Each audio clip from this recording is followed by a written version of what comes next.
Most people spend more time choosing their next phone than they do choosing their mortgage. And I get it, mortgages are complicated. The language is confusing. The banks have a habit of making things sound simpler than they are. And the stakes feel high enough that most people just go with whatever their bank offers them. But that instinct costs people serious money. We're talking hundreds of pounds a month. Tens of thousands over the lifetime of a mortgage. In 2026, with UK mortgage rates where they are, understanding how mortgages really work has never been more important. Whether you're a first-time buyer, thinking about remortgaging, or just trying to understand what you're actually paying for, this video is for you. Let's pull back the curtain. Let's start with the absolute basics. A mortgage is a loan you take out to buy a property. The property itself acts as security for the loan, meaning if you stop making payments, the lender can repossess and sell the property to recover what they're owed. You typically need a deposit, the portion of the purchase price you pay up front. The larger your deposit as a percentage, the better mortgage rates you'll usually be offered. This percentage is called the loan to value, or LTV. If a property costs £200,000 and you put down £20,000, you're borrowing £180,000, that's 90% LTV. If you put down £40,000, that's 80% LTV. The difference in interest rate between those two scenarios can be significant. Mortgage terms, how long you have to pay it back, typically run from 25 to 30 years, though shorter and longer terms are available. The longer the term, the lower your monthly payment, but the more total interest you'll pay over the life of the loan. Right, that's the foundation. Now let's get into the bits banks quietly gloss over. Almost every mortgage comes with an initial deal period, typically 2, 3, or 5 years. During this time, your interest rate is set by one of two main types. Fixed rate. Your interest rate stays the same for the entire deal period, regardless of what happens to Bank of England base rates. This gives you certainty, you know exactly what your monthly payment will be. Variable rate. Your rate moves with market conditions. This can mean lower payments when rates fall, but higher payments when they rise. The most common type for UK borrowers is a tracker mortgage, which tracks the Bank of England base rate plus a set percentage. For example, in May 2026 the Bank of England base rate was 3.75%. A tracker mortgage at base rate plus 0.6% would charge you for 0.35%. If the base rate dropped to 3.5%, your rate would automatically drop to 4.1%. Most UK borrowers currently lean toward fixed rates for the security they offer. According to Santander data, around 65% of borrowers at the end of 2024 chose 2-year fixes, wanting the certainty without committing to a long deal in a changing rate environment. The question of whether to fix for 2 years or 5 years is a genuine dilemma in 2026.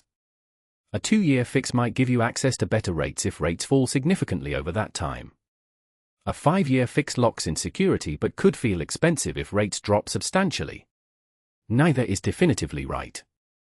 This is the thing banks definitely don't shout about, and it costs billions of pounds across the UK every year.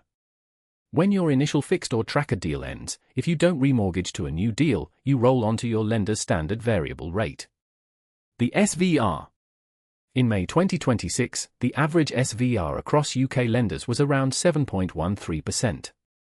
Compare that to the average 5-year fixed rate of 5.7%, or the best available deals at around 4.35%.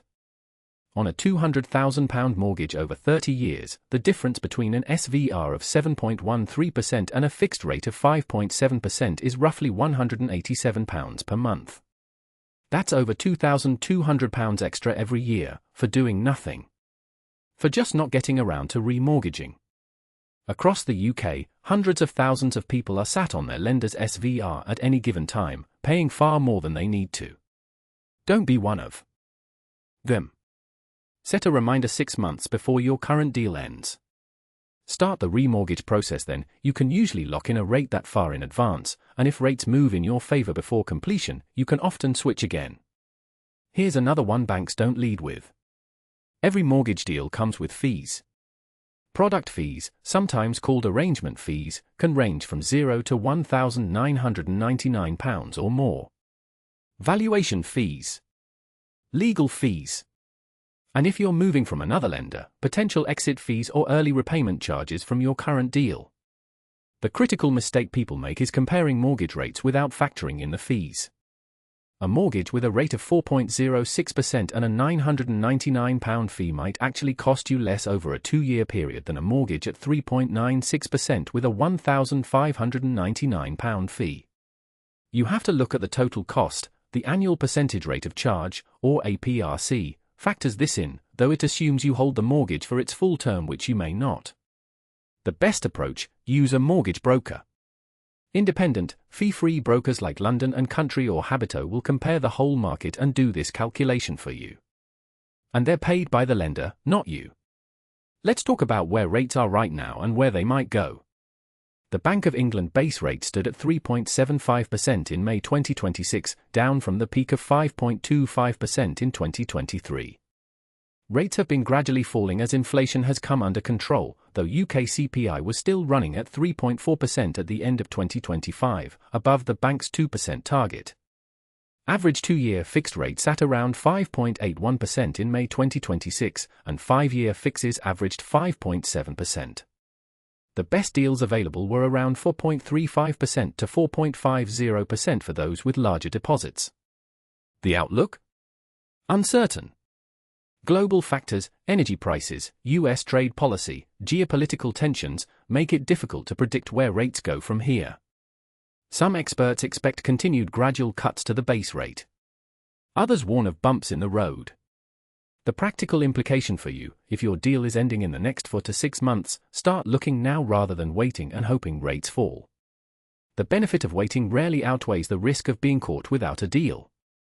If you're a first-time buyer trying to get on the ladder, there are a few things worth knowing. The lifetime ISA. If you're between 18 and 39, you can save up to £4,000 a year and receive a 25% government bonus, up to £1,000 per year. This can be used for a deposit on your first home, up to £450,000 purchase price, or for retirement. It's one of the best deals in UK personal finance for first-time buyers. Shared ownership. You buy a percentage of a property, typically 25% to 75%, and pay rent on the remainder to a housing association. You can buy more shares over time. It's not perfect, there are leasehold complications and service charges to be aware of, but for those priced out of full ownership, it can be a viable route. First Home Scheme. A government scheme offering new-build homes at a discount of at least 30% to eligible first-time buyers in England. Worth checking if you're open to a new-build property. Help to Buy ended in 2023, so that's no longer an option.